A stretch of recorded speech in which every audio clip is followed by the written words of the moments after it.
নমস্কার বন্ধুরা, অসীম বোসের চ্যানেলে আজকে আমি আপনাদের স্বাগত জানাচ্ছি। আজকে আমি আমার নাতিদের আবদারে আমি চিকেন পকোড়া বানাতে চলেছি, তাই আপনাদের আজকে আমি একটু শেয়ার করছি। প্রথমে বোনলেস চিকেনগুলোকে লেবুর রস দিয়ে এবং অল্প নুন দিয়ে রসুন বাটা দিয়ে আমি মাখিয়ে নিলাম।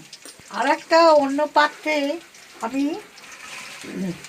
ময়দা ও ডিমের কুসুম ফেটিয়ে নিলাম। নিয়ে এবার আমি আস্তে আস্তে এই পকোড়াগুলোকে, এই বোনলেসগুলোকে আমি কিছুক্ষণের জন্যে, অন্তত 10-20 মিনিটের জন্যে আমি রেখে দিলাম। তারপরে আমি 10-15 মিনিটের পরে আমি এগুলো চুবিয়ে চুবিয়ে আমি ভাজতে থাকবো। আর খাওয়ার সময় অল্প গোলমরিচ ছিটিয়ে দেবো, যাতে খেতে সুস্বাদু হয়। তাহলে আজকে এইটুকুনি থাক। আবার আমি পরের রেসিপি নিয়ে হাজির হব। নমস্কার।